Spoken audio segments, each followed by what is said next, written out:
Hi friends, welcome back to Lakshmi Akshaya channel. ఈరోజు మనం ఎంతో టేస్టీగా ఆ తొక్క తీసి పారేస్తాం కదా, అలా కాకుండా ఆనపకాయ తొక్కలతో మనం పచ్చడిని ప్రిపేర్ చేసుకుంటాం. తొక్కని తీసి పారేయొద్దండోయ్, చాలా రుచిగా ఉంటుంది. ఒక్కసారి ఇలా ట్రై చేయండి. ముందుగా నా ఛానల్ని ఎవరైతే సబ్స్క్రైబ్ చేసుకోలేదో సబ్స్క్రైబ్ చేసుకోండి. ఆ పక్కన బెల్ ఐకాన్ని టచ్ చేయండి. దీని ద్వారా నా నోటిఫికేషన్స్ అన్నీ మీకు చేరుతాయి. ఓకేనా ఫ్రెండ్స్? మనం ఆనపకాయ తెచ్చుకున్నప్పుడు ఆనపకాయ పప్పునైతే చేసుకుందాం, కర్రీని అయితే చేసుకుంటుంటారు. వాటి తొక్కలు కూడా పడేస్తుంటారు. అలా కాకుండా ఆ తొక్కల్ని మనం బాగా కడిగి పెట్టుకొని ఉంచుకొని ముందుగా అయితే ఒక స్టవ్ అయితే వెలిగించుకొని కడాయిని అయితే పెట్టుకొని ఆయిల్ని అయితే పోసుకుందాం. ఆయిల్ పోసుకుని ఆయిల్ బాగా వేడైన తర్వాత పోపులు అయితే వేసుకుందాం ఒక్కొక్కటిగా. ముందుగా అయితే మనం శనగపప్పుని వేసుకుందాం. శనగపప్పు చాలా టేస్టీగా ఉంటుంది ఈ పచ్చడిలో. ఇలా ట్రై చేయండి. నెక్స్ట్ జీలకర్ర యాడ్ చేసిన తర్వాత కొంచెం మినపప్పు కూడా మనం యాడ్ చేసుకుందాం. ఇవి వేగిన తర్వాత నెక్స్ట్ మనం కరివేపాకునైతే యాడ్ చేసుకుందాం. కరివేపాకు బాగా వేగిన తర్వాత వీటన్నిటిని ఒకసారి వేయించుకొని నెక్స్ట్ మనం వెల్లుల్లిపాయలను అయితే వేసి బాగా అయితే వేయించుకుందాం. ఈ పచ్చడి చాలా అయితే రుచిగా ఉంటుందండి.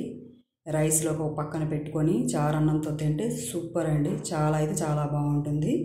నెక్స్ట్ మనం పచ్చిమిర్చి చీలికలను అయితే ఇలా అయితే యాడ్ చేసుకుందాం. కొంచెం ఎక్కువగా అయితే కొంచెం స్పైసీ ఉంటేనే కొంచెం ఈ పచ్చడి బాగుంటుంది. ఎవరికి ఎక్కువ స్పైసీ కావాలంటే ఇలా ట్రై చేసుకోండి. నెక్స్ట్ మనం పుల్లదనం కోసం కొంచెం టమాటో ముక్కల్ని యాడ్ చేసుకుందాం. టమాటోలు బాగా వేగించాలి. అవి బాగా మగ్గితేనే ఈ పచ్చడికి రుచి బాగా వస్తుంది. నెక్స్ట్ మనం ఇవి బాగా మగ్గిపోయాయి కదా, ఈ ఆనపకాయ తొక్కల్ని అయితే ఇలా వేసుకుందాం. ఆనపకాయ తొక్కల్ని ఇలా వేసుకుంటూ ఆ పోపు అంతా వీటికి పట్టేలా మనం ఒకసారి అయితే ఇలా కలుపుకుందాం. ఆ పోపులో టమాటో ఫ్లేవర్ ఇవంతా పచ్చిమిర్చి ఇవన్నీ ముక్కలకు పట్టేలా మనం బాగా అయితే వేయించుకోవాలి. ఆనపకాయ తొక్క పచ్చడి చాలా రుచిగా ఉంటుంది. హెల్త్కి కూడా చాలా మంచిది. ఎవరైతే వాటర్ ఎక్కువ తాగరో వాళ్ళకి ఇది బాగా హెల్ప్ అవుతుంది, వాళ్ళ ఆరోగ్యానికి. నెక్స్ట్ మనం బాగా వేయించుకున్నాం కదా, చూస్తున్నారు కదా. ఆ వాటర్ని అయితే మనం మూత అయితే పెడతాం కదా వేగించేటప్పుడు, ఆ వాటర్ని కూడా ఇందులోనే వేసి ఇంకొకసారి వేయించుకుందాం. ఈ ముక్కలు బాగా వేగితేనే మనం మిక్సీ పట్టుకుంటే చాలా రుచిగా అయితే పచ్చడి వస్తుంది. ముక్కలు బాగా వేగాలండి, బాగా వేగించుకోవాలి.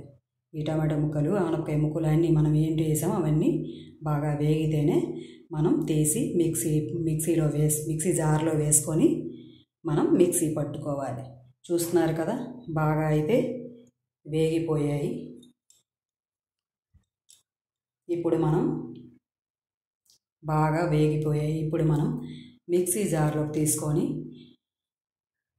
ఇంకో 3 ఐటమ్స్ అయితే ఇందులో యాడ్ అవుతాయి. సాల్ట్ ఒకటి, నెక్స్ట్ కొంచెం స్వీట్ కోసం బెల్లం వేసుకుందాం. నెక్స్ట్ గోలీ అంత చింతపండును కూడా యాడ్ చేసుకుందాం. చింతపండు యాడ్ చేసుకుంటే ఫ్లేవర్ చాలా బాగుంటుంది. మిక్సీ పట్టుకుందాం. ఇలా అయితే పచ్చడి వస్తుంది. చాలా మెత్తగా అయితే వస్తుంది. చాలా రుచిగా ఉంటుంది. ఇలా ఒక్కసారి ట్రై చేయండి ఫ్రెండ్స్. మీకు కనుక ఈ వీడియో నచ్చినట్లయితే నా వీడియోని లైక్ చేయండి, షేర్ చేయండి. నా ఛానల్ని సబ్స్క్రైబ్ చేసుకోవడం మాత్రం మర్చిపోవద్దు. ఇంకో కొత్త రెసిపీతో మీ ముందు ఉంటాను. నేను మీ Lakshmi Akshaya channel. Thanks for watching. Bye friends.